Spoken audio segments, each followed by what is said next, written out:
Good morning, everybody. In our continued exploration of rational numbers, we're going to start solving some larger equations here. And to do this, we're going to do fraction busting. Most of you remember fraction busting from integrated one and earlier in the term, so it's not going to be that big a deal. But along with everything else in this section, what we're going to do is it revolves around factoring. Factoring is the key to all of this. So as you can notice, we've got an x squared plus 6 here, and an x plus 6, and our denominator on the other side here is a 1. Before we start multiplying all these together and ending up with these big, gnarly, huge numbers, let's take a look at what happens if we break it down by factoring. If I break this side down by factoring, I pull out an x, and I end up with x plus x times x plus 6, which means that if I look at all the other denominators, this happens to be my common denominator. So I'm going to want to multiply everything each time by whatever I need to do to bring the denominator up. So here, first one, I do not need to multiply by anything. 2x minus 12 plus, in the second, I have an x plus 6 here. So I want to multiply this fraction top and bottom, numerator and denominator, by x. So I'm going to multiply that by x. That's going to be x times x plus 5 plus 6. And then over here on this far side, I have a 1, so that means I need both parts of this. I need the x times the x plus 6 on top and on bottom. And we know that that equals x squared plus 6x.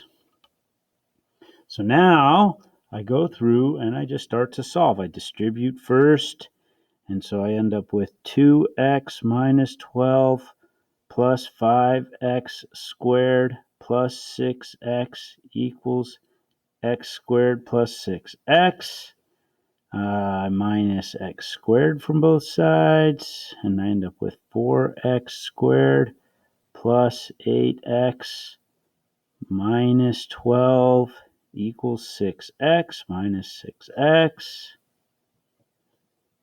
4x squared minus 2x minus 12 equals 0.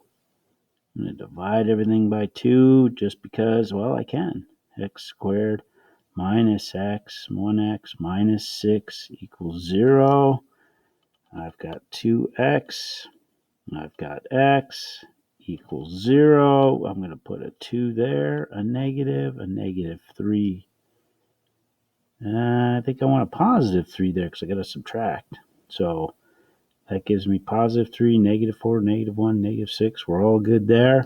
So continuing on, 2x plus 3 equals 0. X minus 2 equals 0. Minus 3, 2x equals negative 3. Divide by 2. X equals negative 3 halves. Add 2. X equals 2. So there are my two final answers right here. Okay, the one thing you want to do when you do these problems is take your two answers and plug them in and see if you end up, if they cause you to have a 0 as the denominator. If that's the case, then you say, well, that answer can't actually be an answer. So the only answer would be 2, for instance, if the negative 3 halves works. Both of them work and give you a number in the denominator, so there's our final answer. Negative 3 halves, positive 2. The second problem over here, again, if you were to multiply all this stuff together, it's going to get really big.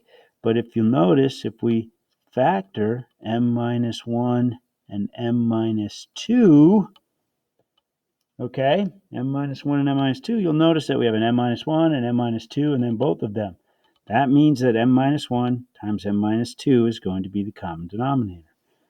So this first fraction I have to multiply by m minus 2. M minus 2. That gives me, I just need the numerator, so I take m minus 2 equals. The second fraction, I have to multiply by m minus 1. M minus 1 on the top. So here I have 4m minus 16 times m minus 1. Again, I'm just pulling off the top part here, and I'm putting this in parentheses. Minus, since these have both of the parts of the denominator that I need, I just stick a 1 there because I don't need to multiply the last number. Keep in mind, this is a negative. If that had said a positive, I'd add plus 1. And now we solve. M minus 2 equals 4m squared minus negative 16, negative 4 is negative 20m, plus 16 minus 1. I subtract m and add 2. Subtract m and add 2. 0 equals 4m squared minus 21m plus 17. Okay. Now, I have probably, if we were in class, I would have showed you a lot more steps in between here. But due for sake of space and time, I'm trying to speed it up a little bit so that we can get through the whole thing. If you have questions, check into the office hours. So I have 4m, and I'm going to have minus 17 and m minus 1. 4m squared, I've got negative 4, negative 17 is negative 21, plus negative 17 minus 1 is positive 17. And now I finish by solving. So 4m minus 17, 0 equals m minus 1, plus 17. 17 equals 4m, divide by 4, and m equals 17 fourths. Add 1, m equals 1. Now, on the last problem, they said you have to check up in the directions. It says to check for extraneous solutions. Those means you end up with an answer, 17 fourths and positive 1, that actually won't work in the problem. And if you look here, 17 fourths is okay, but if I plug positive 1 in, I'm going to end up with a 0 as a denominator, which means this cannot be one of the final answers, meaning the only final answer that we have is 17 fourths. Just a little quick hint on your homework. If you look at the answer key, there are some that have no solution.